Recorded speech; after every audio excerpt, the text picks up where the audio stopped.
Welcome back, everyone, to another episode of the Emergent Gamer Podcast, episode 230. I'm your host, Neo Ayoshi, with two other people, Trip Zero. What's up, guys? This is Trip Zero. And Felix Hergood. This is Felix Hergood. How you guys doing tonight? I'm doing great after I got past all my technical bullshit. Yes, we're going to get into that. First, a little housekeeping. We're on YouTube now. Please check us out on our YouTube channel and the other podcast services. Please rate, like, subscribe, do all those things. We need those. Let's just be specific. The two podcast services are Apple Podcasts and Spotify. Word. And then there's our website that's like fireside. But wait, why is that it? Because I fucking don't know how to put it on Stitcher. I'm sorry. Okay, we'll fix it. We'll fix it.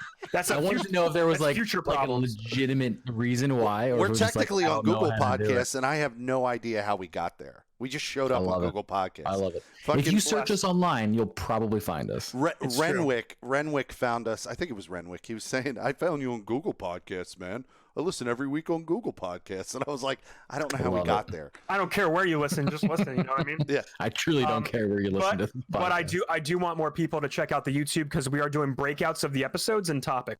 Yep. So if you want to check out piece by piece, I'll try and like release them throughout the week after we record this. And then you'll get the full episode at the end of the week, along with the audio on your podcast services. That's the goal. That's the idea. So please subscribe and like that stuff and share it with your friends.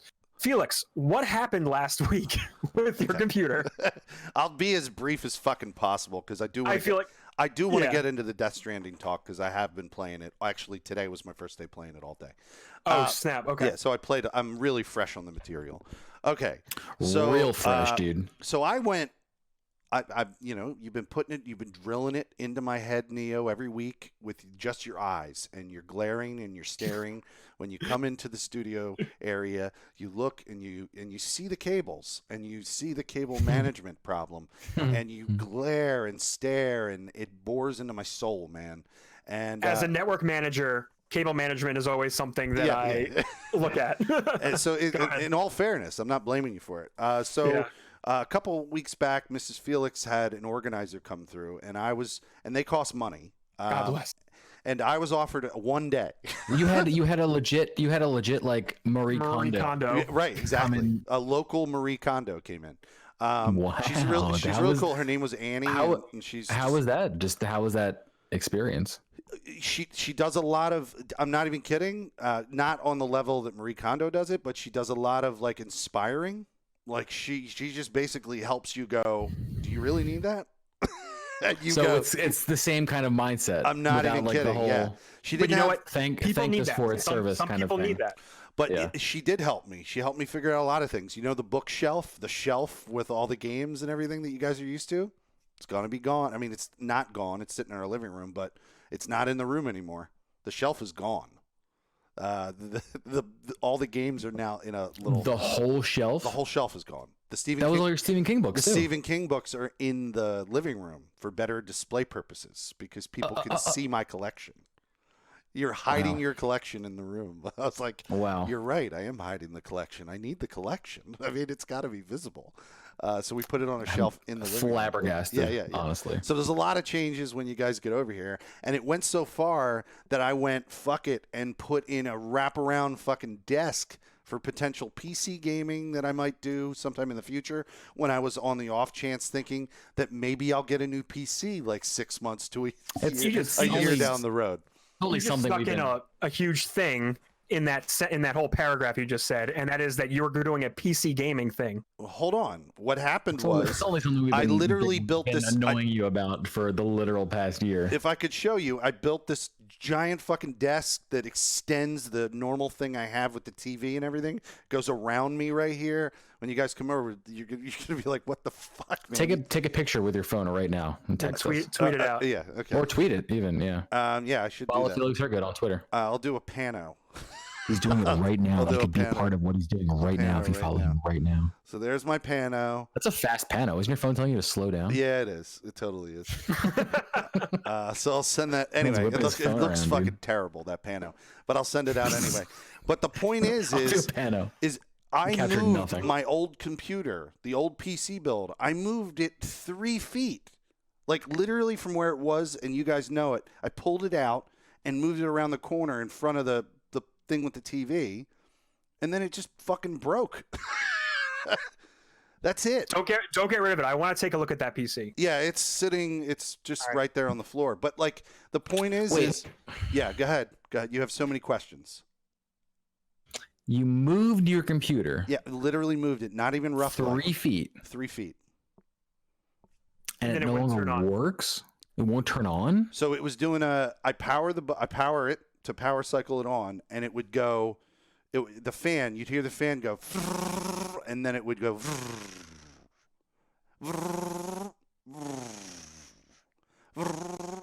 And just keep doing that. Okay.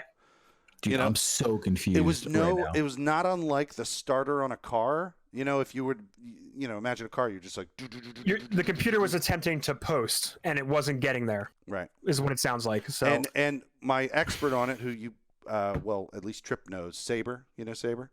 I do. Yeah. So Saber, or as we call him in internet realms, Blue Dog. Blue Dog thought that it was motherboard. That's what he thought. But that was his best guess. I'm amazed that you just moved it and it died. I've shipped my computer to and from the West Coast, and it's currently still the one that I game with to this day. Unless something had fallen loose in an earlier period, and then that was the straw that broke the camel's back. That's all I can figure. The point is I just said fuck it. I was like, I bought a whole new computer. You always take the extreme, and I love it. Well, remember like a couple weeks ago, he's like, I'm just gonna buy a new PlayStation or a new Xbox, whatever. He had some problem. Like, I'm just gonna buy a new fucking Xbox. Well, what are you doing, dude? I'm still using that Xbox that had this problem. right. I still use it on a regular basis. Right? Oh my God. No issue with that. I literally fucking can't, dude. But come on, man. It's my stream computer. That is the muscle that like fucking makes the body run here. Okay. If that fucking thing goes down, I got nothing. I'm fucking dead in the water. So that needed to happen. Yeah. The Xbox didn't need to happen. The PlayStation doesn't need to happen, but that needed to happen. So I did it, and I'm satisfied with it. It is still, just for all you tech weirdos out there who want to hear my specs, it is still just an economy build. It's not a ultra stack overclock kind of build type thing. Sure. It's an AMD. That's the pro term. It's an AMD Ryzen 5, cool. 3600 XC for the CPU, and then it's a what's that brand? NVIDIA. GeForce.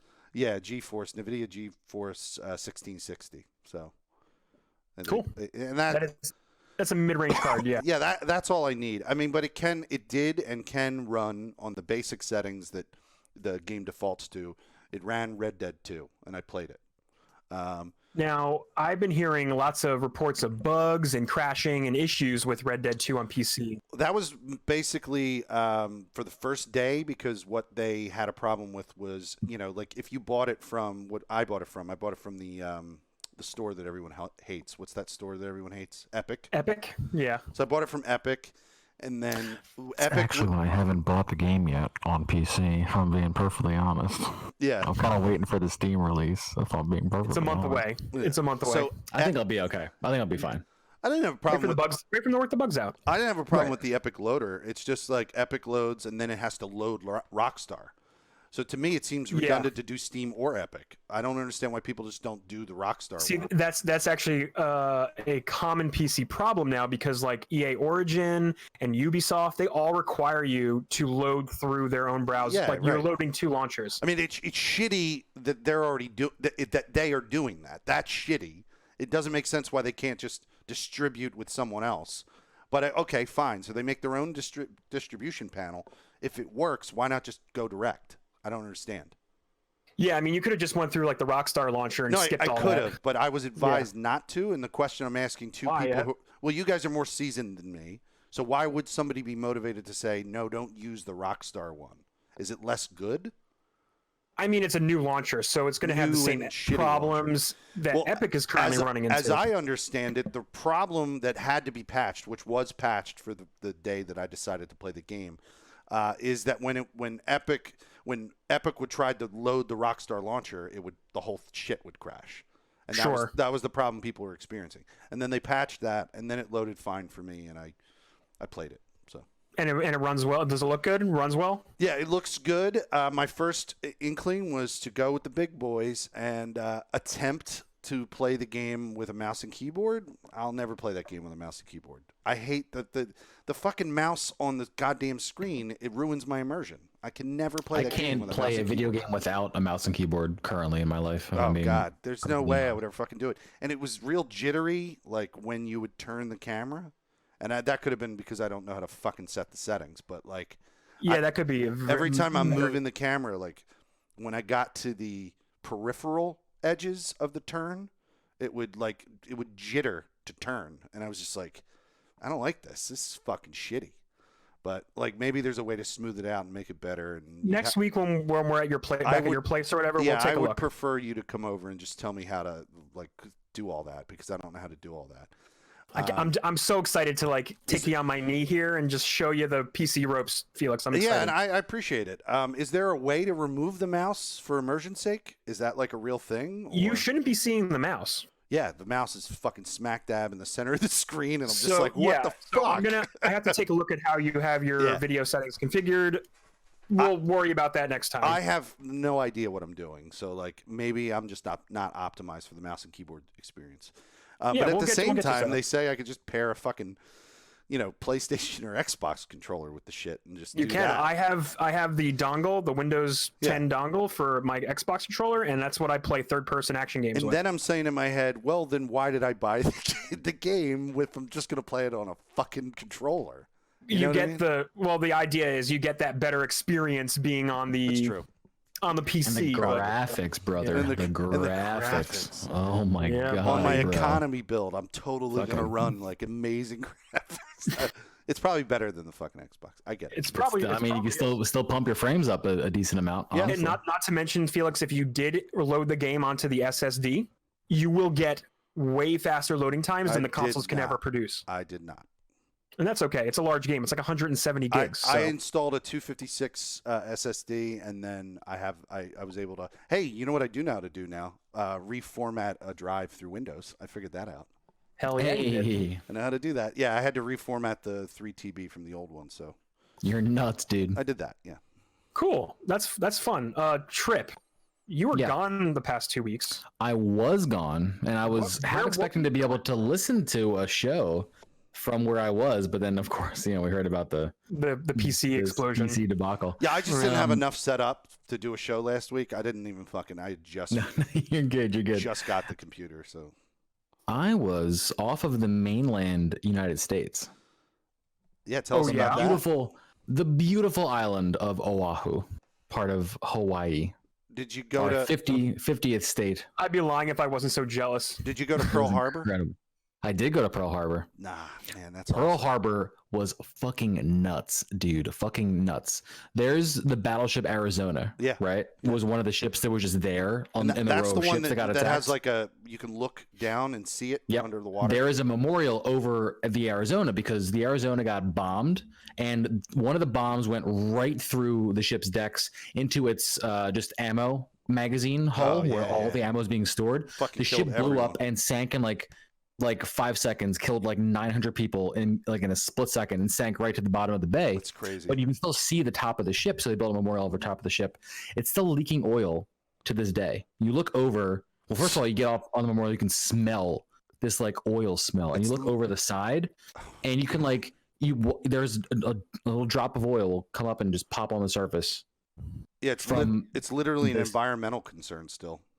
They literally there is still oil leaking from a bomb that hit in 1941. Like it's like dude. That shit was fucking heavy as fuck, dude. Honestly, there's some theories that like the oil will leak until every one of the survivors of Pearl Harbor has died. So it's kind of like some, folklore theories about what's going on related to the concept of oil or it's and just water not mixing and built in the 1930s. So yeah, right. Right. Really but that was wild. I went to a bunch of places where they filmed Lost, where they filmed Jurassic Park, surf beaches on the North Shore, Diamond Head, old volcanic crater. We can look out over, all of Hawaii pretty much. It was gorgeous, man. It's beautiful. It's a whole different crazy kind of lifestyle. You stood on something that could explode any minute. No, Diamond Head, I'm pretty sure won't blow up anymore because okay, it blew up as you enough. drive, it's a state park right now. As you drive through the mountain, and you're actually inside the crater where all the buildings are. There's trees and grass and all kinds of shit. So I think like that's done. I think it's pretty dormant. Yeah, you hope. The island of Oahu is like where all the people that live in Hawaii pretty much live because like it's where Honolulu is. It's where all these,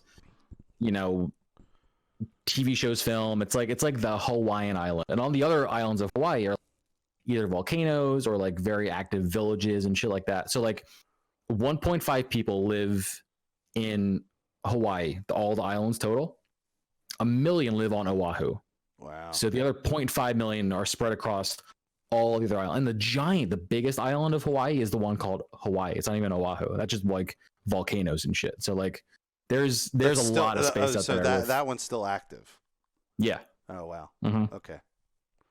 Yeah, I've never been. It was, yeah, dude. I cannot recommend it enough. We should take a podcast trip there and do a live episode. I don't know how we could even explain it or justify it, but one day in the future. It would be amazing when we have a budget. Yep. It would be great. Take this show on the road, so to speak. Well, damn, dude. Nuts, dude. I saw you. So I couldn't be on the show those are on great. last week. Oh, dude, I can't even. I wanted to just fucking hold up to the webcam because we live broadcast our shows. If you don't know, follow us, Emergent_Gamer, either service, whatever you like. Twitch or Mixer. It's not going to come across super well, obviously, but I was trying to find one of at least the throw them up on Arizona Twitter. shit. So there's like that's the Arizona. That's all you can see of the Arizona. Just like that's where the gun turrets were sitting on, essentially. Yeah. That's what's popping up out of the water. But like, bro, the oil. I got a ton of oil pictures because it was nuts. Yeah, it's definitely beautiful. So when can I play this live photo right here? Ooh. Like literally, it would just go like a boop, just like a new oil. Getting some Death Stranding vibes from your pictures. I don't know this Crazy, dude. I don't know this for a fact. This is like family legend. Okay, sure. So, because he's not living anymore, I can't ask him. But my mother's father, my grandfather, maternal grandfather, was in the Navy, stationed at Pearl Harbor when the attack happened, and he was a part of a diving crew. And the legend in the family is that he had to cut ships open and pull dead sailors out, free sailors who were still alive. That was, and that's that's the legend. Yeah, the tour that we went on talked a lot about that, about like the rescue efforts and bringing people out of these ships. Because there was, I think it was the Arizona, maybe like the Oklahoma, also got hit and had to be like mega rescued. Obviously, people were like, one of the ships overturned, like it capsized immediately, that needed a lot more rescuing, right? Because like people weren't dead from an explosion, but they were really trapped. Was that the Missouri? The Missouri is still there. The Missouri is not a ship that was there. It was built like 10 years later. Oh, okay. I'm misunderstanding then. I'm thinking. And the Missouri actually served until the Gulf War. Oh, okay. And is now retired into the harbor and is now a museum. You can go on the Missouri and like, we did that, which was dope. You could walk all over the ship, see like, the cabins. To see what the original functional ship looked like. Yeah, right. So that's kind of like pretty the New cool, Jersey over in Camden. Exactly. Yeah. I think it might have been the Oklahoma that capsized. But that needed a lot of people to like come and like cut shit open and get people out and stuff like that. It's crazy, dude. History is fucking nuts. That's insane. That's awesome. But it was cool. It was a lot of great times. Seeing that shit was wild. Been, a lot of relaxing, a lot of exploring, a lot of nature, a lot of climbing, a lot of luau. I got my I've got a palm leaf crown right here, dude, that I made. I literally made this with a luau girl. She taught me how to weave this shit, dude. This is legit. Look at this, dude. This is palm trees, man. A luau this girl. Is the, you have to wear that the rest of the show. You rip this off right here, and it's 3 leaves that I learned how to intertwine. I made this shit. Trip, we're not afraid to wear hats on this show, so you might as well just I don't want to ruin it. Oh, this actually works. This works. Yeah, you're looking pretty awesome there in your luau crown. Thank you. Crown. Wait, I literally made this shit. Did you like win something? Where you? No. It was just so we were waiting to like start this luau, and before they got shit ready, there was like a bunch of people just around chilling, like learn how to do things that they used to do on the island. And there was like one area where just people were weaving. It's like various activities. Yeah, weaving little crowns. Cool, dude. Hold on, I have I do have a pretty dope picture of me living my best life right there. You got a On classic the island. Hawaii shirt on with I a do, with dude. a luau with a I lei. do. I do. Focus on this webcam. He doesn't want to. Please look at me. You look glorious. Thank you, man. You can just tell, even out of focus, you can tell. With a drink in my hand, that's the best. Anyway, you can look at it right now and see it on my head. This is what I was wearing. Beautiful, man. Thank you. But yeah, I was over there, not gaming. The only game that I touched was Link's Awakening remake on the Switch because I had so much game.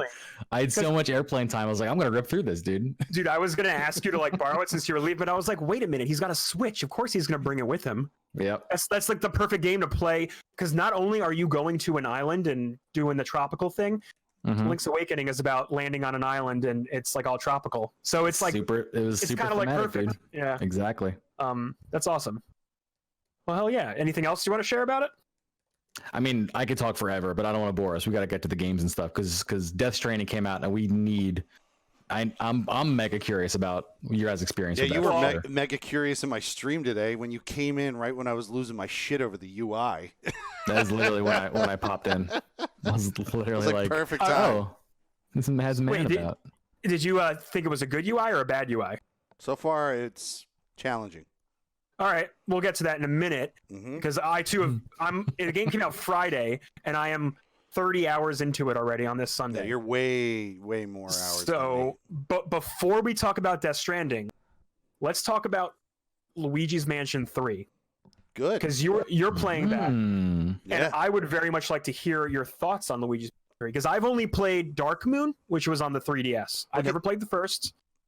So go ahead. What is keep your in thoughts? mind? I never played a Luigi's Mansion. They all are pretty much structurally the same game. I mean, Sure. according to what Kevin Oates was telling me, the original one I think was on the the Cube, the GameCube, The Cube, baby. Yep. and then the second one was on the DS. And Kevin The Oates, 3DS. Yeah. yeah. So Kevin Oates was showing me that, actually showing me footage from it and everything like that. So structurally, it's just a polish of. I mean, it's obviously the levels are going to be different. There's going to be like probably new collectibles. It seems like they're taking a cue from Odyssey and Breath of the Wild, obvious, that the game is like more I don't know if the old ones were as intensive when it came to the amount of collectibles. The 3DS one had things were hidden everywhere in curtains, and you use the vacuum as your tool to essentially like solve these puzzles and find the collectible. But like they cranked it up a notch, it seems. I see this game to be no. Here's the thing. I see this game to be a great entry if somebody doesn't want to be overwhelmed by the giant open world that is Odyssey, or the giant open world that is Breath of the Wild. This is like Odyssey Light. You know, like it has puzzles. It's a more contained experience. It's a more contained experience. In fact, I drew a lot of parallels. They're not the same puzzles, but it's a similar puzzling experience as like a Resident Evil game. Like I definitely drew parallels between this game and Resident Evil in terms of the puzzling. Yeah. I literally said that to Kevin Oates literally today. We're out with friends, we're watching football, and we're talking about Luigi's Mansion. And I've never played one. I still haven't played one of these games front to back, but I've watched people play them. And I asked him, I was like, is this like, because he was talking about he's going through the originals, he's going back through like 1 and 2, and he's doing what I do with like Marvel hardware. TV shows. And I asked him, I'm like, are these like this? It seems like almost like a kid version of like a Resident Evil game where it's spooky and there's puzzles. And he's like, yeah, kind of. It's exactly what it is. Yeah, it's a lot like that. You know, like it's you know, it's got elements of Metroidvania type stuff. You like see something and you're like, oh shit, man, well, how do I get that? And you're like, I don't know. They'll ignore that fucking shit. Don't do it then. Until I get a new power, you know or what I mean? something, some ability. Keep playing. You have to press forward, because if you don't press forward, you're going to get hung up on this concept of that there isn't something you've unlocked yet. You know, like a great example was the vacuum itself, which I didn't even, because I never played any of these games. I didn't even know the vacuum was a thing. But there was all these like up high on like shells and stuff, like flashing like gems and crystals and shit like that, and money or whatever. And I was like, how do I get all that? That's just like up on a fucking weird shelf. How do I get that? You know, I can't really jump. There's no. That's what they want. They want you to be like, how do I fucking, and then like you see it and you're like, I'm gonna fucking. So then get I that went thing. through the game and then I unlocked the fucking vacuum. Luigi? No, I unlocked no, I have not gotten as far as the Luigi, but I unlocked I've gotten as far as unlocking the elevator, which is the coolest thing because then you can start going to different floors and stuff. But you unlock you charge up the elevator to make it move again. But when you get the vacuum, it becomes this thing where you're like, oh, now I can just suck things off the shelf. It's like you just suck them right in, and it's like, okay, now I don't need to like sucking that shelf off. Now I know why I don't have a jump button. You know what I mean? So it's really cool, and I've played. Like I said, I've only beaten. There are there's probably like 25 boss ghosts. That, because there's a menu you can go into that you unlock eventually. Your menu. This is Kevin. This is a little bit of spoiler, but not really because it's right in the beginning of the game. It's Kevin Oates probably appreciates this. No, because he hasn't got to it yet, but I'm going to spoil it anyway. He's on 2. He's on Luigi's Mansion 2 right now. Your menu thing, the thing where you go later on to find your menu, is a virtual boy. So Luigi puts on a virtual boy, and that's your menu to get to your like list of like gems. He was literally telling me earlier today how like in the first game it was a Game Boy, but it was called oh god, it was all like punny names. Like it was the DS. There was in this one they call it the VB. The Dark Moon, you had a 3DS. In this one, he calls it the VB. He's like, put on your VB tech, and it's what does the VB stand for though? Virtual Boy. Duh. Dude. Yeah. So you put it on. No, but it was like a punny fear name in the other ones. It was this one is just called the VB. Well, I think it's called the VB. Maybe I'm just wrong about that. Dual Screen. The Dual Screen. Oh, Dual Screen. Yeah, instead of like DS, like for dual screen, it was Dual Screen. VB. He calls it the VB, but VB might not stand for Virtual Boy. It might stand that's for what I'm some asking. other I don't know acronym. what like the pun. I don't know what the name punny is. VB stands for. The Game Boy Horror instead of Game Boy Color. Yep. There's always like a punny kind of like name to these things. Yeah, but anyway, so he puts it on, and that's what you go into whenever you need to look at like your. Dude, that's amazing. I thought he was gonna have like a Switch or something, but that's even better. Yeah, that is definitely better. So I've only fought one single boss ghost so far, like the first boss ghost that you fight. All right, so you're pretty early on. Yeah, I'm early on. I'm gonna get back to it probably on stream one of these weeks. I'm back to doing nice for stream. I'm back to doing like a whole game the whole week. So like this whole week is Death Stranding, Ooh, that's good, man. I like that decision that you've made for yourself. Next week, if I may might just be, say. Yeah, right. And next week might be. I had a lot of success with the whole game the whole week because people come in one day and they come in a second day and they come in a third day. It's when I alternate between games every day that it's not good because the same people don't come back every day.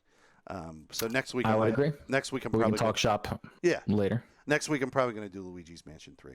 So overall, you're enjoying your first moments with the game? Oh, I like it way better than Odyssey because Odyssey is so big that I just get like, where do I go next? Like, it's so overwhelming. It's same with Breath of the Wild. They're both so fucking big. This is tighter, and I'm going to be able to like probably go through this, get all the gems, and enjoy myself. Well, I have bad news about Death Stranding, Felix. Yeah, I know it gets that game is massive. Yeah. Do you want to hop into talking about it? If we're ready, yeah. Are you ready, guys? Are you ready? I'm ready. I've been waiting what feels like my whole life to talk about this game. We've been talking about Death Stranding and it being weird for months, and just so you know, we're all excited about this game in our own ways, but we know Neo has special, probably the biggest place in his heart. I just want to let you know, at the end of an 8-hour stream or whatever amount of hours I did today, 6 to 8 hours, I still think it's weird as fuck, and I don't really know exactly what's going on in it. Oh, it for sure is weird as fuck. That is no doubt what the game is. Oh my god! What did you think of it starting the game today? Because like the first like 3 hours of it is like heavy on the cutscenes, and they're like introducing you to the characters in the world. I personally think it's refreshing, and I'm 100% into a game that's all cutscenes. I mean, I haven't done an Uncharted game in a long time. Well, I have to let you know that after this initial dump of cutscenes, they let you go in the world, and they kind of let you do your thing after a while. And it's really the bulk of the game so far, like with my 30 hours, is a lot of covering terrain and exploring terrain. So there was The one thing that I noticed that's weird, because by the way, the open world of this is the entire United States. Yeah. Right. Yeah. So I said at one point, I was like, wait a minute, is this going to be like that long and that wide? Is it like going to be, accurate to the scale? No, it's definitely not that. And then I realized that in some ways. I realized I went from, what is it called? What's the Washington D.C. called? Port not city or yeah. capital not city. Capital not city is what Washington D.C. is called. So from west what is it called again? Capital not city. Capital not city. So it said go west of Capital not city and drop off some stuff. Right, I had to do that for a dude and go to the west checkpoint or whatever. And that's it took me about a 15 to 20 minute walk. Right, just walking. Mm-hmm. And then I realized when we're on the United States map, I'm smack dab in the middle of Ohio. Yeah, they take some liberties on that size. I was saying to myself, I was like, while I'm live on stream, I'm like, Kojima, I think, needs to visit the United States more often. I mean, if he realizes a 6.5 hour run can be condensed into 15 minutes, I was like, what the fuck? I kind of appreciate the drive, not even a run. Yeah. Oh yeah. For a walk, I calculated it with my phone, live on stream. It's 5 days and 17 hours. Yeah, to walk from DC to Ohio. Well, even the way the game frames it, everything you do moving across the land just takes a lot of time. They can't 1-to-1 scale it, otherwise that'd be insane. But you feel like you're doing a lot of you're doing a lot of walking, and you feel it. You may know more than me because you're further in the game, but I have a feeling that this might be not just Kojima going. It's not like what the fucking was that racing game? It was supposed to be the whole United States, and they skip over Philadelphia. The Crew. The Crew. Yeah. So I have a feeling it's not like the Crew where they just were lazy and didn't do it. I think with Kojima, it might be related to Timefall. I think it is indeed related to Timefall. I think the distance that we're moving, the amount of distance that we're moving, that's a good is related to time. An idea. Let me just explain the world just real briefly. So the world has been ravaged by Timefall and the Death Stranding, which was a cataclysmic event that took place on the planet, I guess. Yeah. And the United States was split apart pretty much. So what Timefall did was no one can really tell how long it's been since the Death Stranding because Timefall is affecting the time of the terrain, and it is actually manipulating and molding the terrain because of it. So it kind of makes it's a reason for, or it's an excuse to design terrain as they see fit. I know. If they build it into the concept of the game, then I'm all for it. I'm not mad at Kojima for making me take 20 minutes to walk from DC to Ohio. I'm not mad about that. I'll have you know, Felix, they do split up. There's different open worlds. So you're in the first open mapped area. Yeah, that's you're gonna be in another one soon. As you keep playing. Yeah, as I keep playing. So far what do you think of the hiking mechanic? Because they put a heavy emphasis on carrying things. Yeah, it's the best part of the game. It is the part of the game with how realistic it is. That's the game. Yeah, it is. Right. It's a walking simulator. That's what it is. It is. Can I ask a question? Yeah. Yeah. And if it spoils things, you can say this spoils things. But I'm just we won't spoil any story elements here, but I do want to talk about the gear and why it's fun to be in a walking simulator like this. Sure. Go ahead. Go ahead and ask. Again, haven't played this. I'm definitely going to. 1,000% going to. No story spoilers. Are there boss battles? There are boss battles. I haven't got boss battles, but I'm very early. So I have fought 4 bosses so far. Oh, you can shoot three bosses. Yeah, I forgot you actually do have the ability to shoot things and interact with things. You're not just carrying. I fought 3 bosses so far. The first 2 bosses are BT related. Okay, got it. And I'm not gonna spoil them because boss fights are a very important thing for Kojima because he designs very good boss fights. He does. He really does. Trip in my 6 hours, I haven't got to a boss fight yet. So. Oh, you will. It will pull you into a boss fight, and it's really interesting how they do it. I'm not going to spoil any of that because when you get into the Timefall zones and your little scanner thing picks up on them, that's when the Metal Gear elements kind of sneak through, and you have to be very sneaky, and you have to hold your breath in these moments when you get close to BTs. They are the ghosts. Yeah, so it becomes hiking, and then all of a sudden you're sneaking. So it has various ways that it changes up the ways you traverse because of the different environmental encounters. I have experienced BTs. For sure, but those are not the boss fight. Yeah, I don't think they seem like boss fights. So and I've been nothing but stealth through those moments. Oh, of course. But if you don't stealth, some weird things happen. Go ahead and try those as you will. No need to spoil that. That'll come to you when you play the game. About 2 hours before we got on the podcast here, I played, I want to say, the first official Kojima style boss fight. I'm not going to spoil it at all. It is very cool, and as I was playing it, I was like, "Oh, this is some classic Kojima boss fights." And they give you real guns, which you don't really get. So, but for the fights, they're like use these things. But now I have them unlocked, so I can take them with me as I go now. So, one thing I realized that when I got to my private room, at one point I was in the private room. Because you have this room you go to, and dude, it's fun. It's so funny. It's the hokiest fucking weird shit ever. Oh, it's very Kojima because like Norman Reedus literally winks at the camera at certain points, just like looking at you, and you can like look at the models behind his bed, and when you go to click and examine them, he goes up to the camera, looks, and then points behind him, and the camera zooms check in. on my models. It like zooms in, to the models. Felix, I heard that. You got popped by one very specific kind of product placement. Oh my god! Yeah, so you right in this private room, you go and sit on the toilet. There's a choice to like take a dump, and when the thing that blocks is not like a, how they normally have like a blurred out to block.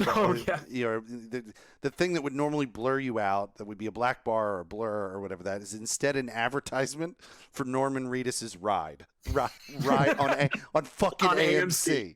And I'm like, come on, man. I get why you needed it there, but I know it was such a fucking funny moment, dude. Like, because I was like, oh yeah, okay, why put a blur bar up there? Just put up his advertisement for his fucking shit. And they got like Monster Energy drinks in there, and like you drink it to restore your stamina. And you guys heard, I typed this in the Emergent Gamer Discord, but like you know what I compare that to? With just like normal product placing? No, Brondo. It's what plants crave.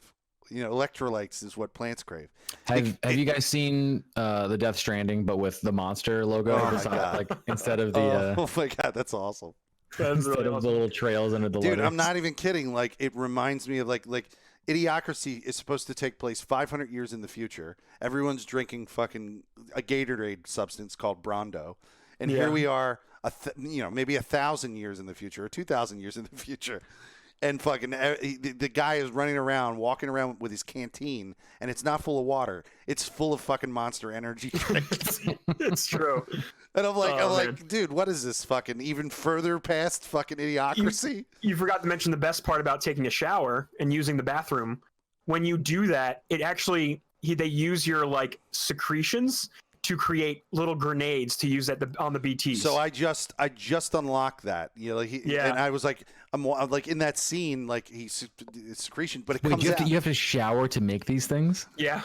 Or pee, or do a little poo poo. Or shit or something. So there's this little vial after I get out of the shower. There's this little vial, and it's filled with yellow liquid. And I go, what the fuck just happened? Did I piss in that vial? Am I now supposed to use my piss? Everyone pees in the shower, so let's just be honest about that. First of all, use my piss on the fucking BTs, and this is coupled with the fact that there is a weird built into the like. I'm not even kidding. Built into the like wheel to like of things you can do. Is your ability to just piss? Like, your character can just pull over and urinate. And when you pee on the side of the road or whatever, it actually will grow like a little mushroom. Yeah, I saw the mushroom. That will show up in other players' game, which is a whole nother part of the game. Which I want to see other people's piss mushrooms. Yeah.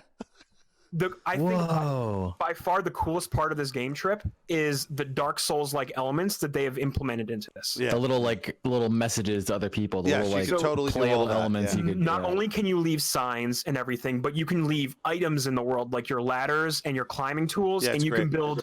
You get a tool that will build bridges, and post boxes where you can leave packages that other players can use and take on their missions, and you can store things in there if you're carrying too much. I do want you to spoil this. That's Can cool. you unlock a lean-to, like to get under when the time fall's coming? Yes, you Okay. can. There's Ooh. 2 of those. I was You hoping- can build a portable private room like the ones you see in the major cities. Oh, okay, cool. So you can build a portable version of that, and you can build timefall shelters. When you hide under those, it'll actually restore the crates on your back. It'll restore any packages you're carrying. Oh, that's great. I did notice that because I was watching a little bit of gameplay and I saw that people's like the quality, the health, the durability of the packages you were carrying were Yep. affected by timefall whenever that was happening in your area. That Time- part of time the affects game, them, yeah. that part of the game, Trip, is so brilliant, man. Like you can physically look at the textures that are on your crates to know. You don't even Yeah. have to go into the menu and know that your shit You is can just aging. see it like Because the degrading. No, shit, timefall that's pretty rain, cool. it ages shit fast. And you start to see that these crates look like they've been on your back for like centuries. Eventually, if you just Damn, leave dude. it out there. You'll unlock items like container repair sprays where you can turn it and spray on your back and then spray in front of you. Yeah, I haven't um, unlocked those yet. So let me tell this isn't really a spoiler, but as you make your journey across the terrain, you'll unlock all these cool ass pieces of gear that will assist you. Like I have a grapple gun that'll grab cargo right out of people's hands, Oh, and like that's I can really cool. like you get all kinds of really cool toys, and like I don't even know where to I haven't even start got with into all the tools. Yeah, I haven't even You'll got get, it. you'll get an exoskeleton. You get 2 kinds of exoskeletons that wow. level up. One is a power skeleton. So you know how you attach crates to your legs? Yeah.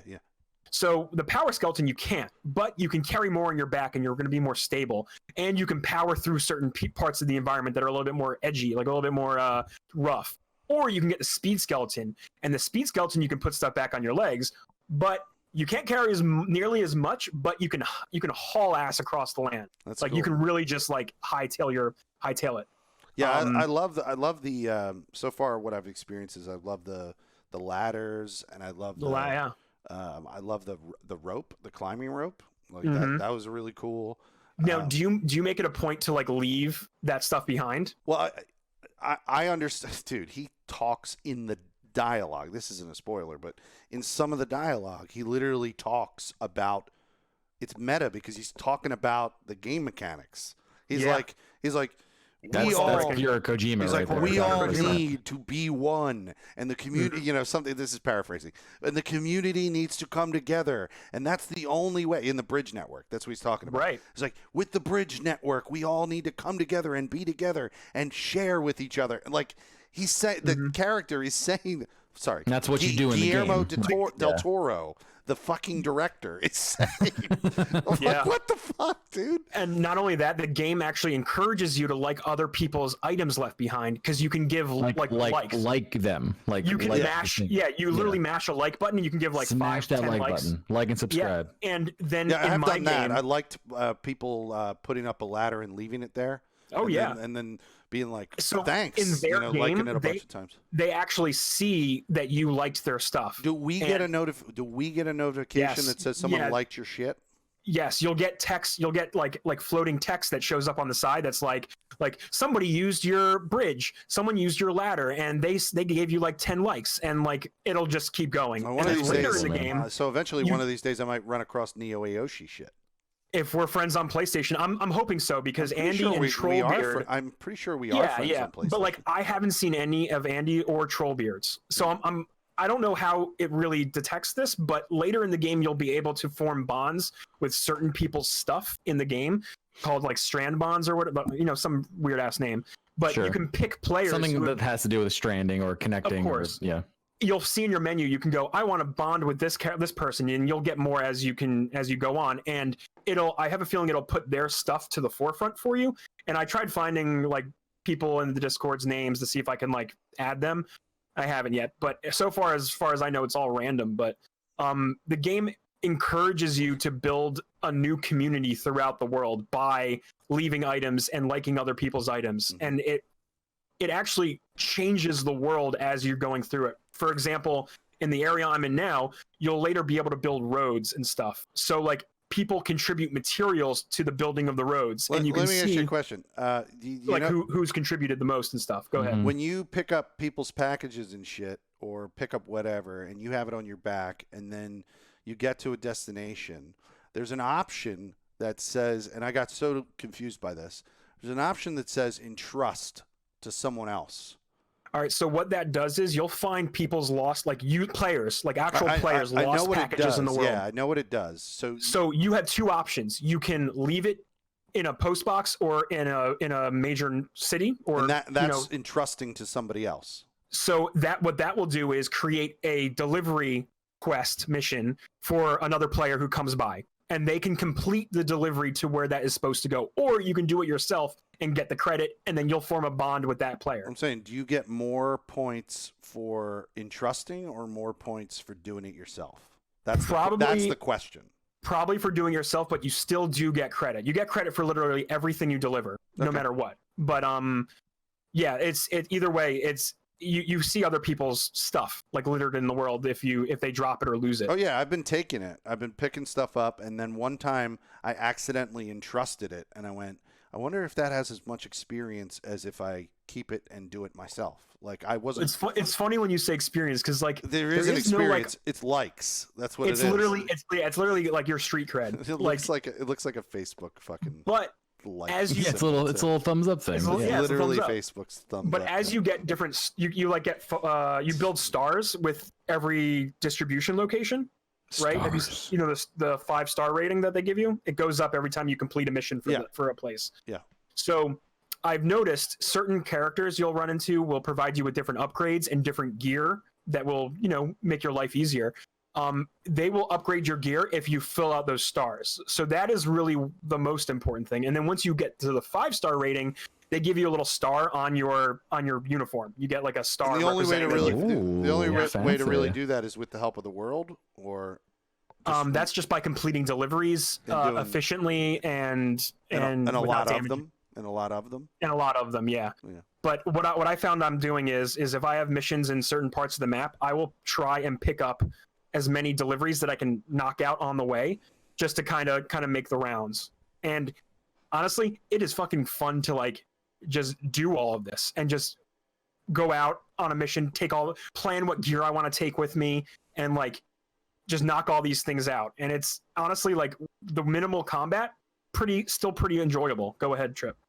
So I have no context for this question other than what people have been saying, but I'm curious as to your take on this perspective, because you've mentioned a lot about how amazing the experience is of overcoming these things, right? And creating your journey and modifying your character and like making this trek, where I've heard people say legitimately that like, I can't play the game, I'm just walking everywhere and that's boring.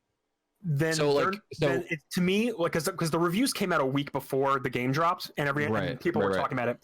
The experiences that these reviewers had, I do not think they were intended to be the intended experience. Because I'm not talking about official reviewers. I'm talking about like people now that know. playing.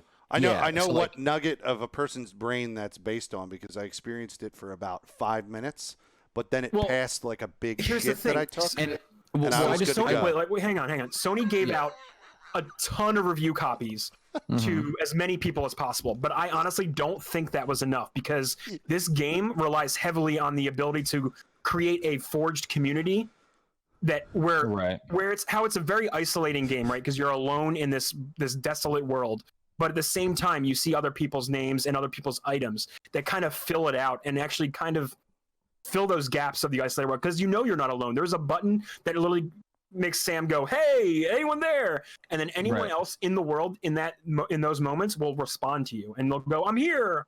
Like, Did you hear what I said? Well, not entirely. Okay, sorry. Go ahead. Finish what you were going to say then. Who, me? No, all I said was I had that moment. Like when I first started playing the game, the moment where I could potentially be that person who was like, "This is so open, and I don't know where to go, and what the fuck is this game?" And I had it, and it was there.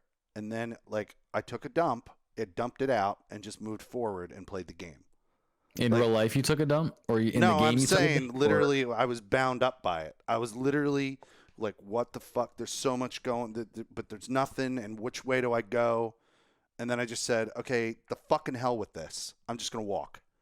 I think it was around the time when I was frustrated. Remember that thing that I couldn't put the thing on the map, and I was complaining about a trip, and I was like, this is so fucked up. Yeah. And finally I said, you know what? I'm just going to walk. I'm just going to fucking walk, and the game will present a solution. And it fucking did, and it was outstanding. Life will find a way. Yeah, You had a moment. I got to this area, and I walked into it, and the guy was like, no, you just got to put the thing down. And I was like, oh, okay. All I needed to do was just walk. But I was really hung up on the UI, and I couldn't figure out why I couldn't like do this thing. And when I first UI is very intense. When I first started playing the game, I was like, literally, it's a big open area. Which way do I walk? But I just walked. I just fucking walked. I walked. That's all you need to do is just fucking walk. So I guess what I'm trying to ask, and I guess I'm asking a question on behalf of people that may not even be asking this question, so it's all just, hyperbole. Yeah, we don't know. But people that have played the finished game are just saying, it's just, I don't get it. It's just walking, right? So like, I guess my question would be, do you think they're missing something, or do you think that honestly, the game will not be well, because I don't want to minimize their experience, because like an experience is an experience. It's not right or wrong. It's what they're having. Right. So like, it's subjective. Do you think that if someone pushes past that, they'll find more, or do you think that the game will only appeal to a certain segment of people that want what the game delivers to you in the weird way that it delivers to you? Like, First of all, yes. I do think only a specific people who are looking for a specific thing are going to get out of this what they are putting into it. If you're going to walk into this just trying to complete the deliveries and objectives without kind of breaking off the beaten path and doing your own thing and trying to set goals and things for yourself, you're going to just get really bored with the monotony of delivering packages. Right. But if you go, like when I go out on like when I plan my missions, I'm thinking about what's the path I'm going to take. I draw it out on the map. I love the drawing of the path thing. Yeah, and then it paths it in real time. And then I go, okay, what gear do I need for this? Okay, I'm going to take 2 PCC devices, which create things in the world. And I'm going to say, whenever I go out, I'm going to make sure I drop at least 1 or 2 PCC devices. Just whether it be an energy generator, which will charge your batteries that you have, or I'll leave a vehicle, or I'll make sure to drop a ladder behind. Like, I want to use my tools, or I'll make trips like going, okay, there's like road building pylons that you need to contribute materials to that you find. So I go, okay, this trip out, I'm going to perform this delivery, but at the same time, I'm going to contribute to the road. So that will make someone else's time and my own time become more efficient as I'm driving. So in one of the parts of the map, I can now drive and do like actual routes. I have a truck now that you get later on. You'll be able to get a truck that is like literally a FedEx that truck. I've been staring at and tried to urinate on because I couldn't get You're into it yet. Yeah, you're not ready for that truck. yet, I need to urinate on this truck. I went over and I said, "Oh, I have a urinate command." Well, you won't let me have this truck, so I'm gonna piss on this truck, and I couldn't even piss on the truck. God, but dude. Here's the thing: there was a moment yesterday when I was playing. I love your mind.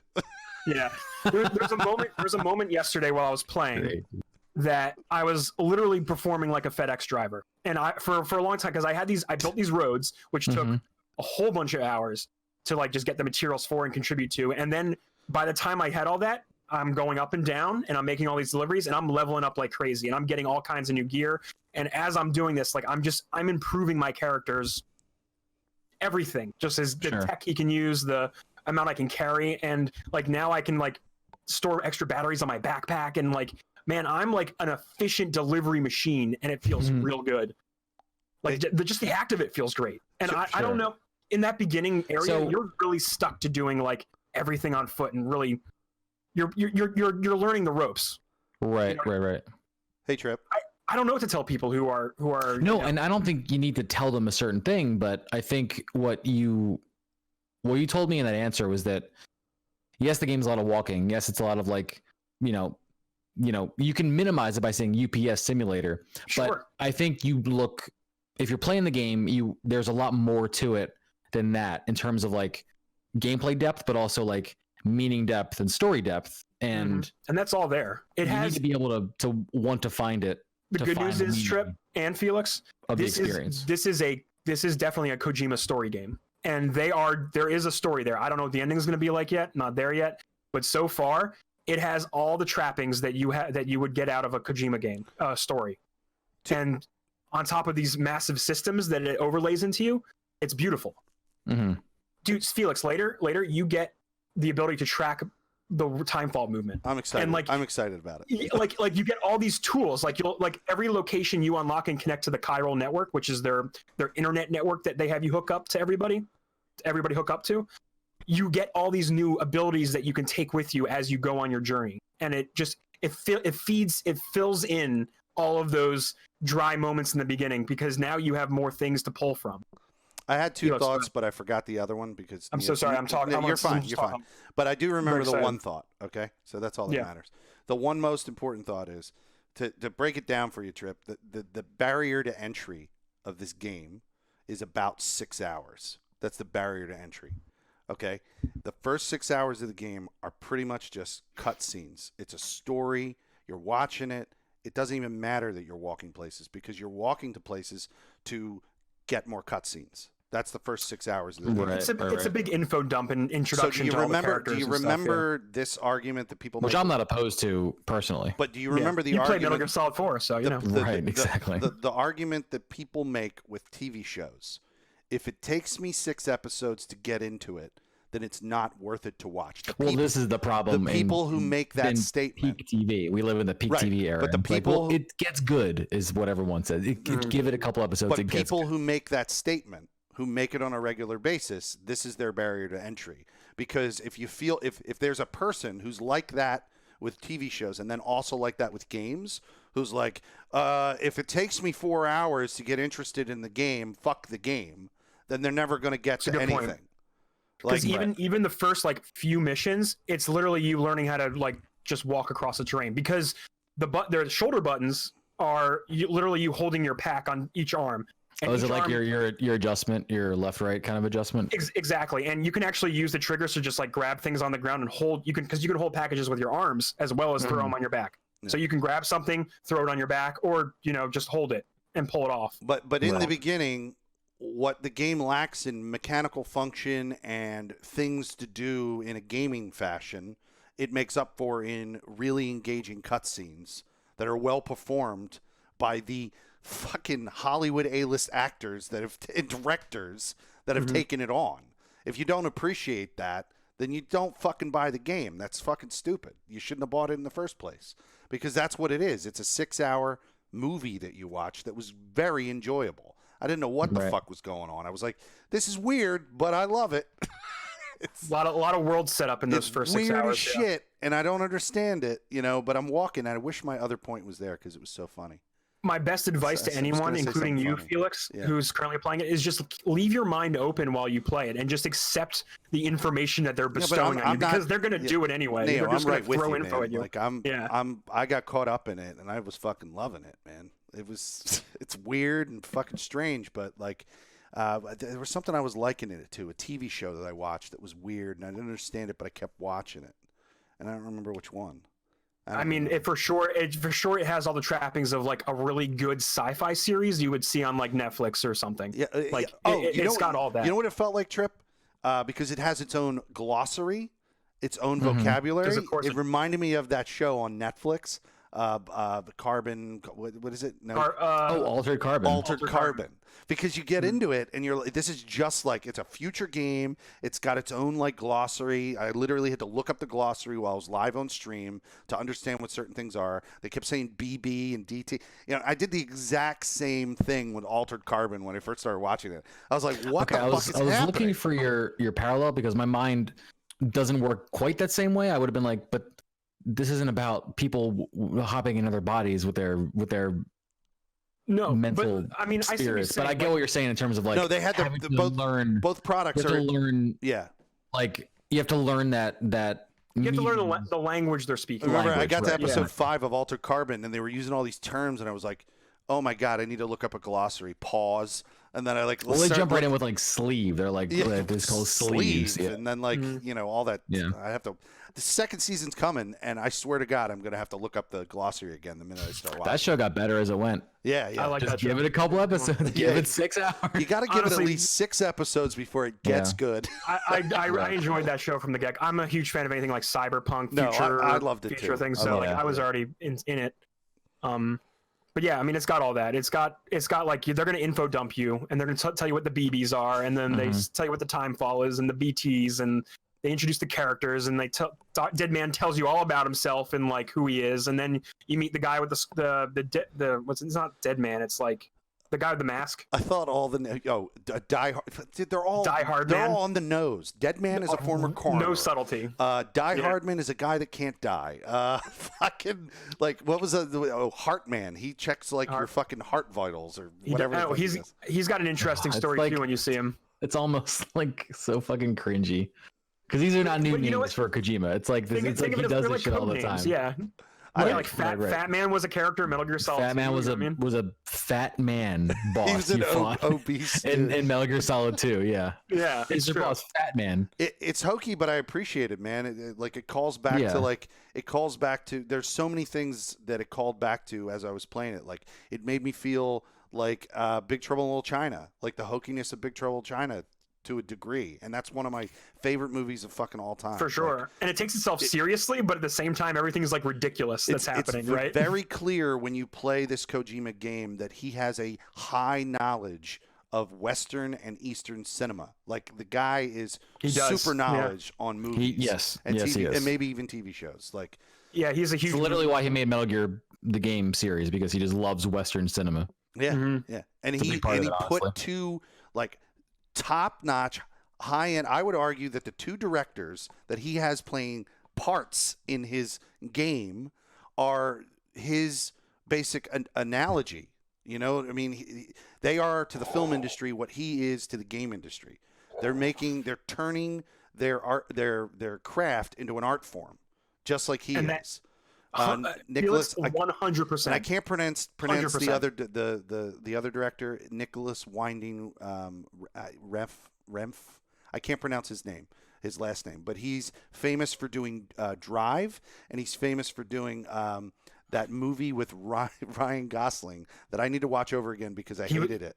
That was a Ryan Gosling movie. Wasn't that called Drive? Oh no, Gosling was in the this other one with him, which was really it was a lot of red and like it was super weird. I can't remember the name of that, but he did 2 movies. He's going to play a part in. You probably already met him, Neo, but he's another one of these characters. Maybe it's Heartman. I don't even know who he's playing in the game, but like he's also in the game. Like it's crazy that he got like. Yep. Yeah, he is. I'm looking at a picture of Nicholas Winding now. Yeah, Nicholas like The Neon Demon is what you're looking at. no, but Nicholas Winding Refn, I think. Is Only his name. God is that forgives. Say that name. Only God Forgives. That is the weirdest movie you'll ever watch. But I hated it the first time I watched it because I didn't understand it. And that's exactly how people are with this Kojima game. They're going to hate it because they don't It's funny understand that you mentioned that because all these locations that you visit to drop packages off, they all have a character that shows up and talks to you. And one of the like they're all people from mainstream stuff. Like Jeff Knightley is one of them. Like he literally shows up as one of these couriers. And I ran into Conan O'Brien. I've run into the director of Horizon You ran into Zero. Conan O'Brien in the game?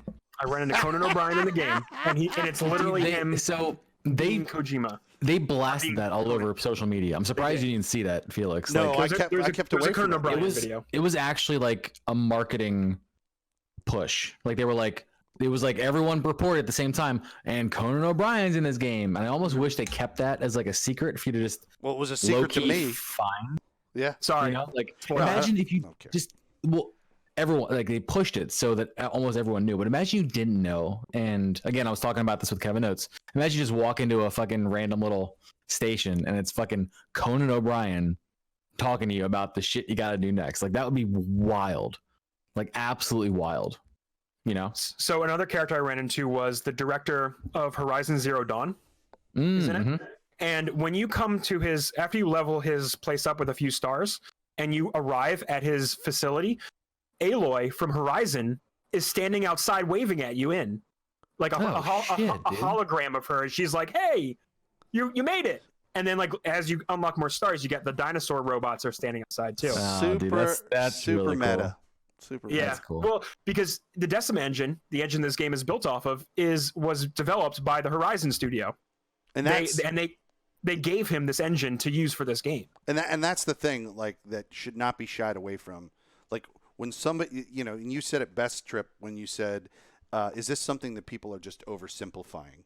You know, like simple, oh, it's just a postal worker's job. Yeah, it's a postal worker's job in this beautiful, amazing, post-apocalyptic, like, incredibly detailed setting. And you can't just, like, minimize it like that. You just can't. No, you can't. Because the work they put into it makes it fucking epic. And, like, the music is amazing. I'm going to download the soundtrack later tonight. Like, oh God, dude. I didn't even, oh man, you're right. I've heard the best part. Like, the rumblings audio about production that, level of this game is out fucking standing. You guys should look at the tweet I made on my thoughts on after the first night when I streamed it like 16 hours of the game. I think I ended up at like 17 hours at the end, but there are moments of like quiet desolitude that you're just walking, just quietly enjoying yourself. And then the music just kicks in as you approach one of your destinations.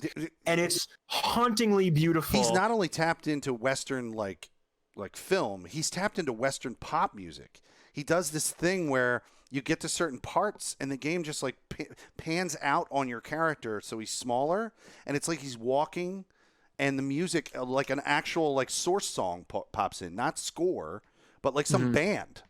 Like... Yeah, and it shows like the track name and the artist then later stuff, on, when you're in your little private room, you unlock the ability to play that music that you've unlocked in the world. That's a very Kojima thing to like play a song and then like play the artist and the track, and like he was doing that music video shit before anybody else was. Yeah, when the artist like comes up and the music starts playing in the lower corner, he cites them. He gives you a lower third with the information. Yeah, with the source saying like, oh, by the way, this is who it's by, in case you were wondering. Yeah. Like, enjoy my world. This is what I just made. I'm like, my one complaint is they don't give you the ability to just like play the music like in Metal Gear Solid 4. Because in Metal Gear Solid 4, Felix, they give you a literal iPod. Oh, okay. Like literally branded iPod, and you can play any tracks that you find in the world, just like kind of like in this game. Is it a fake iPod or an actual iPod? No, it is an actual Apple branded iPod. Yeah, dude, all the shit like in Metal Gear Solid 4 was Apple branded. They had your Mac Pros, your cinema displays from 2009. Yep. He had iMacs with the little arm, the white dome iMacs on the arms. Yeah, had your iPad, MacBook Pro. Yeah. MacBook Pros for sure, like the G4 MacBook Pros, like when they had that little dude. It was so specific that it was a MacBook Pro branded after they left the G4s and went to MacBook Pro. Like that was how specific the hardware was in this game. And they had you had your joystick, right? One of your sticks, you would spin around on your iPad, then click the center when you made your choice. Or your iPod, sorry. You would like navigate the iPod in the game with the click overlay the way you would do it on as close as possible to navigating an actual iPod. It was ridiculous. Very much attention to detail with that. Yeah. I remember reading a story about this and how he went to Apple with the concept and they were like, this is incredible. And you already get like how to respect a vision of a product. So we're on board with you 1,000%. And they gave him like whatever he wanted in terms of like visual branding because they knew that he would, you know, respect the visual branding the way they would want, but also like have his own vision with it too. Did that game predate the death of Jobs or no? It did. Yes, it did by 2 years. Oh, so then they must have had... 5 years? It's like 2006, 7, dude. Yeah, that's I was just like, damn, dude, it wasn't Kojima 2009. and it was Steve Jobs must have been in active conversation with each other. Yeah, I promise you it definitely happened, yeah. That's pretty cool. Yeah, and Metal Gear Solid 5 had a Sony cassette player. Like cassette, because that took place in like the 80s. Yes, it did. Yep. So he really cares about his music selection, and I heard someone mention it's like this is like Kojima's like Spotify playlist that he wants to put in the game for you. Oh yeah, it's fucking every artist. I was like, I've never heard them before. Okay, going to Apple Music tomorrow. I mean, like I'm gonna check. Check all of them out. Churches made an actual like theme song for this game too. Who? Churches with a V. Churches. Churches. Oh. Yeah, they're a pop band. Is that a band? You know. I probably you know who they are. I probably got them in my phone right now. You probably do. Churches, dude. I probably do. But It's Trip, Chiverches with a V, yeah. with a V. But Trip, I got to tell you, like in Kojima fashion, this game is finely crafted to everything you would like. Like you specifically, I know you haven't played Metal Gear Solid 5 yet, but there is a lot of Metal Gear Solid 5. I've played Ground Zeroes. Yeah, it's not 5. Well, because 5. Well, here's the thing: like 5 has your base mechanic where you're building up. Like there's a lot of these heavy menu building things, and a lot of that is in this game. A lot of that is like about crafting your experience as you go across. And Trip, you would love the shit out of this. Like you would make each trek, each death journey, like very special because that's what the game asks you to do.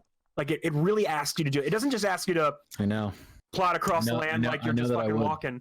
It really asks you to take the time and care about each journey and each package like it's a special BB that you need to take to each location. Yeah, it's really caress the package. I didn't realize BB was an acronym. It's Bridge Baby. I thought it was just like the BBs. That's my baby. I would. I know what you're saying. I definitely would. My biggest like thought process with this is I kind of want to experience it by myself. Do I do that off stream? You know, do I play this by myself? Well, I can tell you the game isn't fun to watch, and that's a lot of people streaming it have like I've heard comments on that, like how it's just not fun to watch. But honestly, people in my stream who hopped in were just like, I want to know what this game is because no one has been able to. Yeah, you're going to get the viewers are going to be potential buyers. That's who you're going to get viewing. Right. That's what I've gotten so far. Yeah. Mm-hmm. And they're just asking questions like, "What is this game? What are you doing?" Well, people, because I'm doing the Mixer Twitch thing. I had a lot of people from Mixer go, "How do I get this game on my Xbox?" And I'm like, "Yeah, you can't, because this is an exclusive. Sorry." But yeah, they were like, "Wow, I hadn't even heard of this fucking game." Well, it is definitely by far a good lonely experience that you can really immerse yourself in. I mean, for me, this kind of game is exactly what I want. To be alone, it's okay. It does seem like a nice palate cleanser. You're making my heart swell. Well, joy, Felix, when you say that. Yeah, I mean, did you think I was going to come in here and be critical of it? No. I think you are one that can appreciate art where it is trying to be art, and I know this is like I've described this before it came out as like just being Kojima's art project, because he doesn't like people forget Kojima doesn't make action games, right? He made Metal Gear and Metal Gear Solid with the full intents. He looked at Contra, Felix, and he went, these games are about shooting and killing people. What if I can make a game where it encourages you to not kill people and encourages you to run away from fights and hide? There's nothing in this game that makes me want to just shoot and punch and kill and but like there are moments like that. Like you run into raiders called mules. Yeah, I already did. Fucking who dicks. And like they tried to punch them and then they kicked my ass. they force you into combat in various ways, Felix, and you don't want to be in combat because you have a job to do that isn't fighting, and gotta get that package. Discourages you from it. No, but like I said today been this way for years. Like people are like, this is a boring game, but like he's made games where you're not supposed to do this. He doesn't want you to encourage combat. I said today in the stream, I said, this is a big troll from Kojima, and I'm not saying that in a derogatory way. I'm saying it's a troll in the sense that this guy has a wide eye view of the entire game industry, and he sees all the fucking games that are out there, and all of them are pretty much summed up to the same fucking thing. And he said, "How do I make the exact opposite of that shit?" And that's what Felix, he did. You're nailing it. Right? 100%. He said, "I have a wide eye view. I know what they're making. I'm not making that.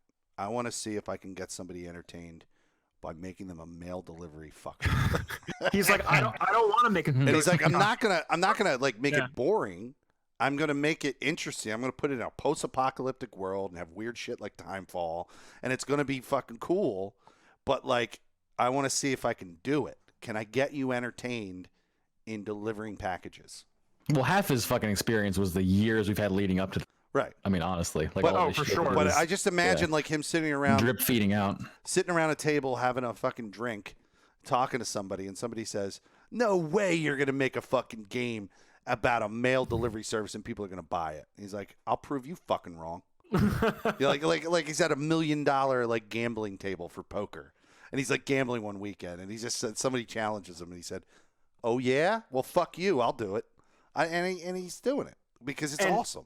The quick turnaround on this game, because in 2015 when he got like go from Konami and he made this so soon, tells me that he has already had this idea like ready to go. Oh, the man's probably got notebooks full of ideas and just looking at what's most viable and what can he make happen. Yeah, what can I make? And then he looks at the engine and goes, okay, what can my team do? And I know he has most of his team from Konami with him right now, the ones that like left. And Shinji Kawa, his art director, clearly is in the helm for his art direction this time. It is very Metal Gear style art direction for sure, which frankly is fantastic. I love his art.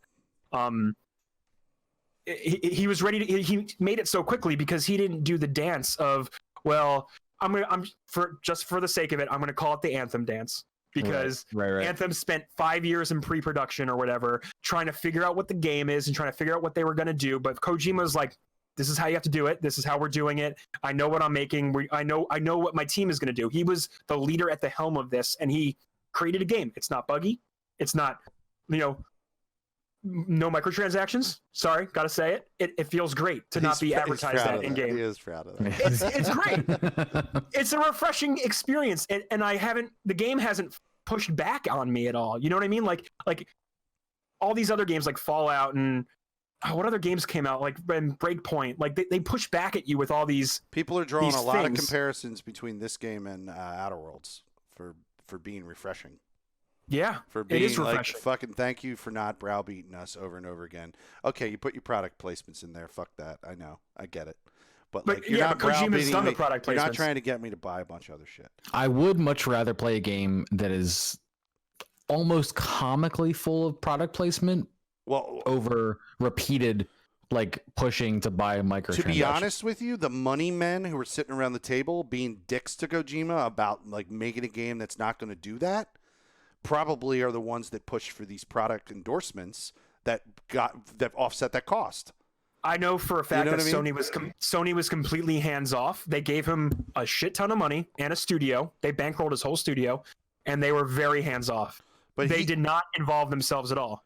But he definitely figured out a way to make them happy in terms of dollar amounts, because those product placements weren't free. Oh, you for know sure. What I mean? Like somebody got paid for that shit. He's done product placements in his games before. He's done all these kinds of things. Like Calorie Mate was in Metal Gear Solid 3, and there's all kinds of stuff that he like involved. And I'm saying from the minute one, maybe that's what relinquishes the talons of put all this extra fucking microtransaction shit in the game. They don't have to do it because they know that he's gonna pull endorsements like every single time. So he can be as free with his art. He can be as free with his art because he's getting endorsements to come in, celebrity endorsements, shit like that, dude. Like they're not worried about it. It's so far, crazy. 30 hours in, it's a great product. Like I'm thoroughly enjoying myself. I don't know if we want to start winding down this convo. We've been talking about it for a while. Yeah. But damn, it is refreshing. It really is a great palate cleanser to all the action heavy shooting games, and there is still action. Like, it's still there. I played a very action heavy segment before coming on this podcast today, so I can tell you it is there, and it is very much a callback to old Metal Gear games. Trip, just so Nice. just to debate you a little bit. Nice, yeah. My Twitter quote was, Death Stranding is very enjoyable. However, it's absolutely not for everyone. Takes a while to get going. The UI is sometimes atrocious to figure out. It's very UI heavy, very menu heavy. I didn't say it's not possible to figure it out. I just said it's atrocious to figure it out. Just to finish up, just some tips for the menu, Felix. When you go to like, it'll like auto organize your pack for you. You know that button? Yeah, I saw You that. hit triangle in your gear menu, and then it'll auto organize. The game is very much much about focusing you to hold X to complete menus. So that's really I know the hardest thing for me to overcome. It took a while for me to like get used to doing it. Fucking hate it. You gotta hold X to like. Can I tell you an anecdote about that? Go ahead. It was at the time when I was mad when Trip entered the stream. So I had. He was so mad, Dude, I had. He was furious. I was in this like thing, and I had to like drop one of those kits off, the PCCs to build. You know, the building things. So Yeah. I go and I was at like the Western thing, and then I leave, and at that point I had put all of these for another quest, all these things on the back of the pack ready to go, but I hit circle by mistake when I was shifting menus, and hitting circle it brings up a message that says, "Do you want to cancel this action?" And I didn't realize I hit the circle, canceled the action. Didn't realize the things on my back were now not on my back, right? And you just left? Went and I only had the PCC things on. Went to the place. Yeah, went to the one place, right? Dropped off the PCC thing, build it, then went walking, right? Through a fucking what's the word again? The fall stuff. Timefall. Went through a timefall area where I put all those fucking things, got all the way to the next destination, and realized I had hit that circle button and canceled the shit that I needed to deliver there. I was like, fuck! Now I gotta walk back through the timefall area. Felix, you're never gonna do that again. Never made that mistake ever again. Never made that mistake. It makes you feel better. I actually did literally the same thing at one point too. Everyone's and it hurts. It hurts. You're like, oh shit, fuck! I gotta go back. Feels good though. The flexibility you have is to vent that out. I just urinated. I was like, "Fuck! I'm urinating on your game." I was gonna piss on something. Felix, I really hope I run into one of your mushrooms. I really do. I pissed on some of your art, Kojima. Oh my god, I love it so much. Well, cool. That was a good. Are we satisfied that it's here now and I can stop like swooning over it, even though I'm going to continue to swoon over it? I mean, are you satisfied? It's kind of a question for you, not for us. Yeah, I really like the game. I'm really enjoying my time with it, and I'm really happy it's here, and I'm happy it exists. I'm happy it's something different. I'm happy it's like, I'm so tired of the Call of Duties and all these samey games. Like, they're all the same thing they make every year. No, it sounds like this is great. It sounds like it's everything you wanted it to be. It is. I really do appreciate. Even like a year ago, I was like expecting, like I know it's gonna be something unique and different. And I really all skeptical people out there, not you guys, the other people. We're all like, He's still talking. Go ahead. I'm going to let him finish.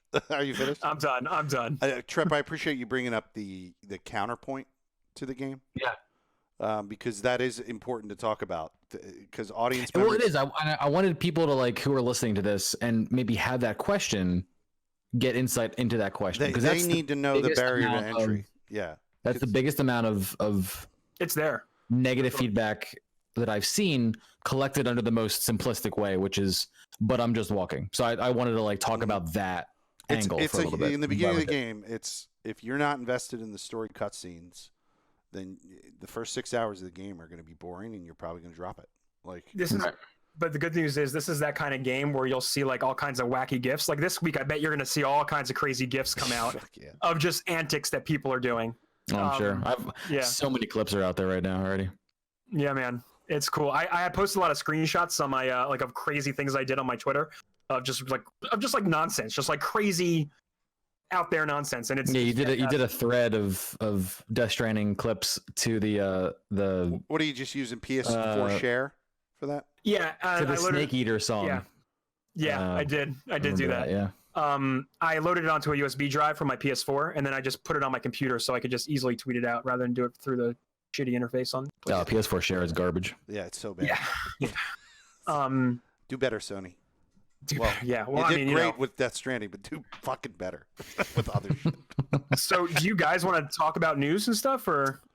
I mean, it's kind of a long show so far, man. I haven't eaten. We can just make it the Death Stranding show. He's got to get his food, which I get. I understand 1,000%. I do. Yeah, I do. I mean, whatever. BlizzCon happened. That's what we were. BlizzCon had. I mean, what? We could hit it. We could hit the topic a little bit. Let's hit it because there was one big reveal from BlizzCon. Right. Was it Overwatch 2? No. I wasn't going to say Diablo that. 4. Yeah. Diablo 4 Yeah. is what I would Yeah, but consider bigger than. And it looks That great. did leak. That did leak a year ago. Was it a year ago that? Yeah, leaked? Schreier Yeah, but reported gameplay that. footage leaked? Yeah, no. What happened was Schreier, they pulled the last minute. Blizzard pulled the reveal of Diablo 4 in lieu of using Diablo Immortals instead. Last minute they pulled it because there was like something not ready. So like Diablo 4 we knew was coming, but I don't know. It was like meant to yeah. be shown last year. And that led to what? You guys have phones, right? exactly. And this year, Yikes. what overshadowed BlizzCon Yeah, we was the Hong Kong Yeah, stuff. a Hong Kong humanitarian Yeah. protest. So Kind of a big fucking deal. the head of Blizzard comes on stage and does this whole big apology, and it really wasn't an apology. He just said, "We're sorry for the way we responded to the action," but nothing was said about this is how we're going to handle China. This is how we're going to handle our relationships. It was That was a hand job. it was a big nothing. It was a big nothing job. Yeah. It was a big, not a baby.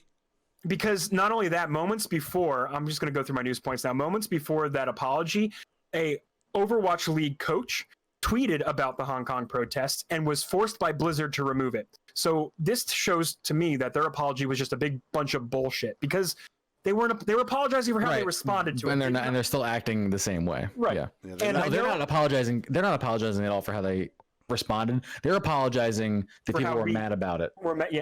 Yeah, bingo. And we're sorry you guys were mad about it. You Yeah. know? And We're I still know, gonna make money though because it's the biggest market on the planet. So right, and I know, like here's people have been Diablo reporting- 4. Buy our shit. Everyone's like, "Oh, good fucking cool, Oh, man. yeah, Let's go excited. buy I know. Diablo 4." And Fuck off, people Blizzard. are all like, well, it's only 12% of their market share currently, but they're like, it's more potential market share. That's what they don't want to lose. They don't want to lose the whole market. 12% why. is fucking massive. It is. First of all, Yeah. Yeah. And for they want one more. market, it's fucking massive. And then they announced Overwatch 2, which I don't know. But have a backbone, maybe. I don't know. Whatever. I mean, for serious Blizzard, and Yeah. and I saw articles today of them reporting this was a terrible year for Blizzard, like just like money wise. So like they need to get games out because they don't release games like Activision wants them to release games, which is every year, like Call of Duty. Like that's what Activision wants. But Really? they announced Overwatch 2. Yeah. It doesn't work for They the announced- fans. It's fucking So stupid. the weird thing about Overwatch 2 is during their announcement here is the games are still connected. The PvP side, they're adding a story mode and a new updated engine, so to speak, like visually. But at the same time, it's expansion worthy.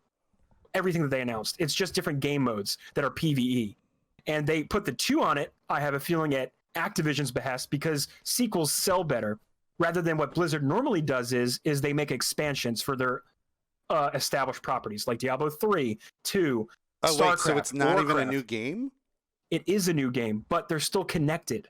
It's weird. It's behaving. The game behaves the way they talked about it. The game is behaving like an expansion, but they're calling it Overwatch 2. So they're still linked. Like the problem that they set themselves up with Overwatch is they have an established Overwatch League, which is a major esport now because they are fucking building Fusion Stadium right here in Philadelphia. Yeah. Right. They have all these stadiums popping up, these teams. They dumped a whole bunch of money into their esports leagues, and they can't just drop Overwatch 1's player base. So they have to keep them linked. So the game behaves like an expansion. Does that make sense? Mm-hmm. Yeah. So But they're labeling it like 2. they're labeling it like 2. Just for marketing purposes, I'm if I had to guess. The whole thing is weird, and Blizzard, I don't know what the fucks you guys are doing, man. Like, I'm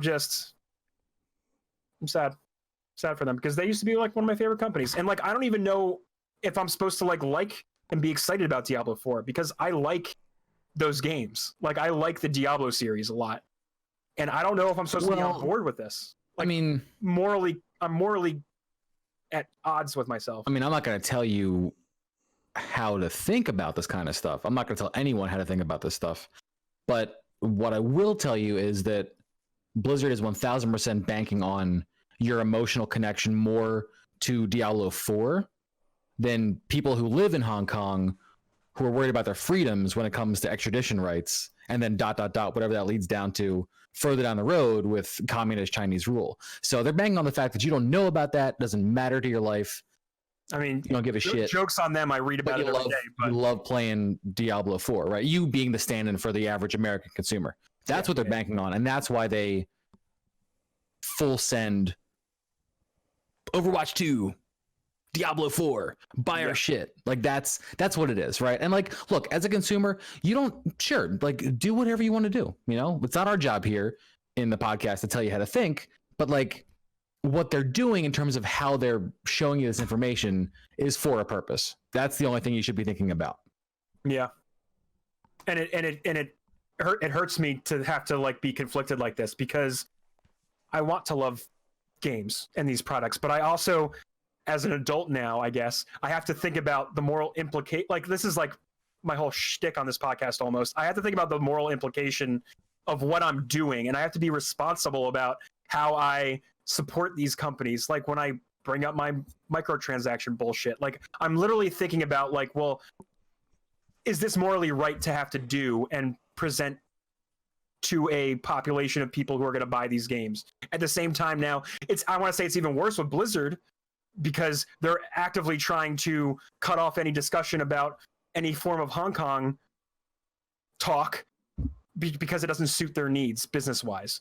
Sure. And that to me is a little bit more egregious than getting upset about microtransactions, because in that sense, I just want them to make better games and not focus on selling me things. Like that's my main kerfuffle with micros. But on this hand, I'm now faced with a moral dilemma of, well, this company is not being totally forthright and honest about themselves, and they're pulling at heartstrings and nostalgia to sell me a thing while trying to sweep the other thing under the rug and not make me care about that and just look at the shiny Diablo 4 trailer, right? Like, it's all extremely calculated. Yeah.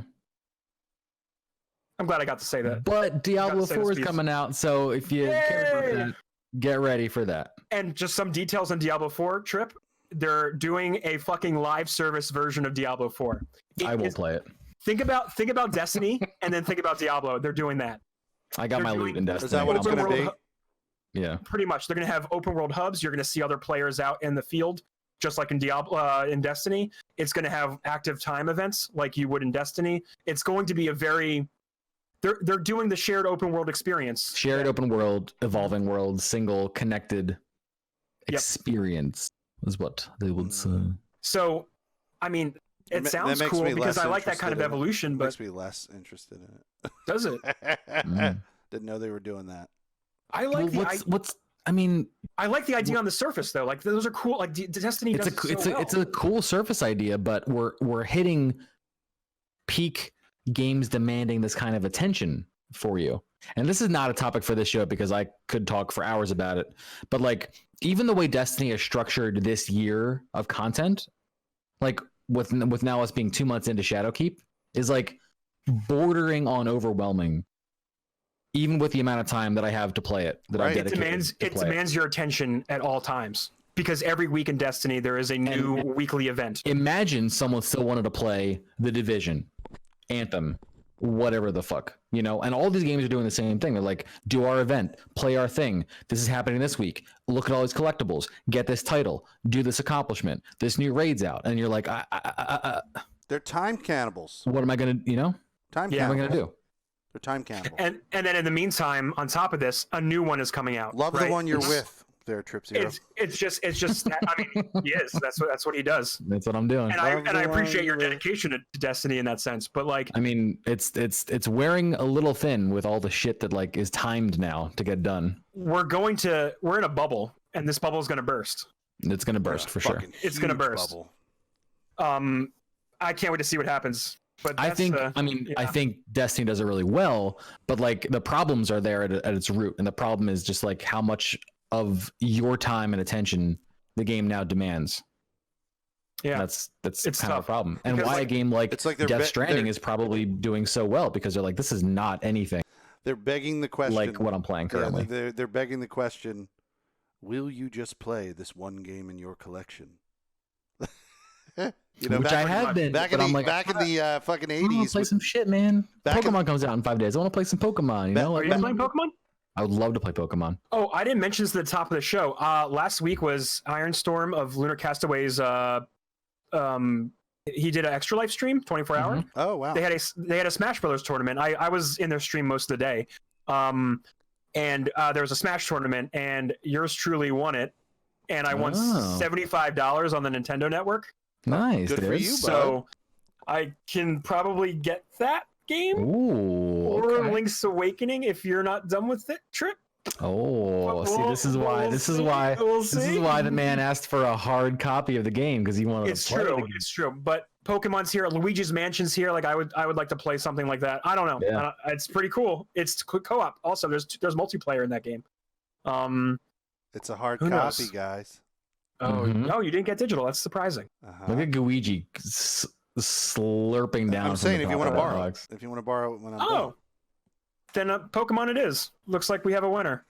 Well, anyway, do you guys want to wrap it up now? Yeah, I think good? it's- Yeah, Any I other think we last need to go. thoughts? That was a beautiful talk, you guys. I'm really happy to get Death Stranding off my chest. Yeah, Just thrilled. Really, sounds just like thrilled. you have it all over your chest, and you love every drop of it. Honestly, I literally want to go play more, but I can't because it's so late, and I need to do other things. Maybe responsible. I understand. Kevin Oates is so fucking funny.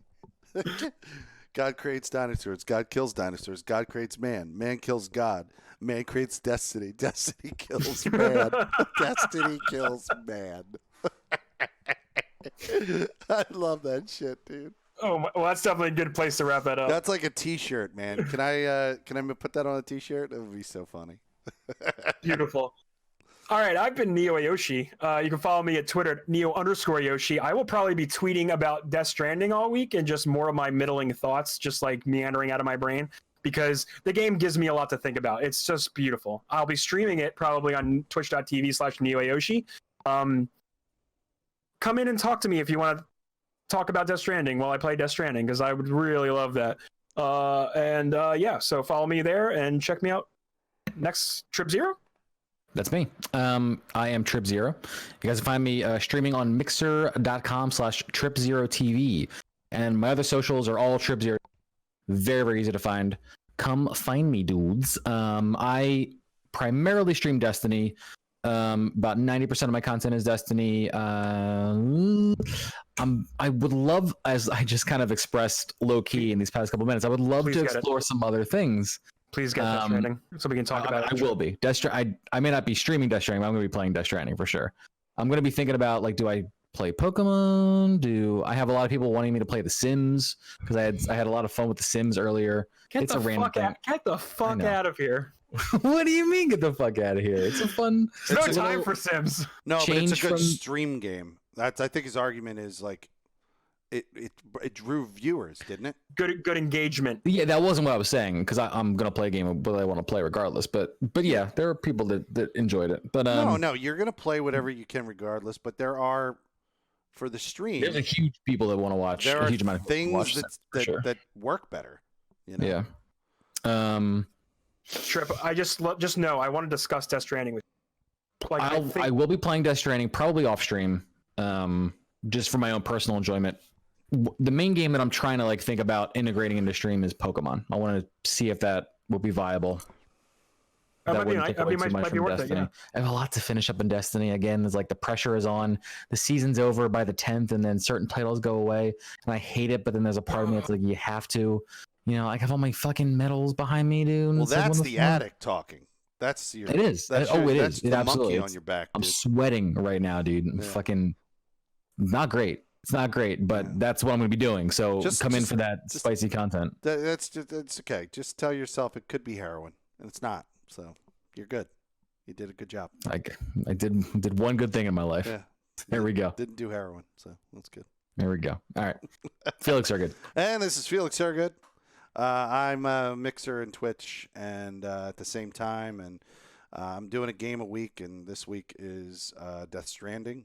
I do that probably until about Sunday, and I normally stream on Wednesdays and Thursdays, but I think this week I have more time available in the morning. It's always a morning stream, and then next week is probably going to be more Luigi's Mansion 3. So I'm gonna pop in and watch you, Felix, this week. Yeah, if I can. Yeah, check it out. I'm gonna try. Work's kind of demanding for me lately, but I'll try. Yeah, and if I see you on playing Death Stranding in the evening, I'll check it out. So please do. I appreciate your support, guys. Yeah, man. All right, dudes. See you next We week. will, catch you next Sunday. Peace out. See you.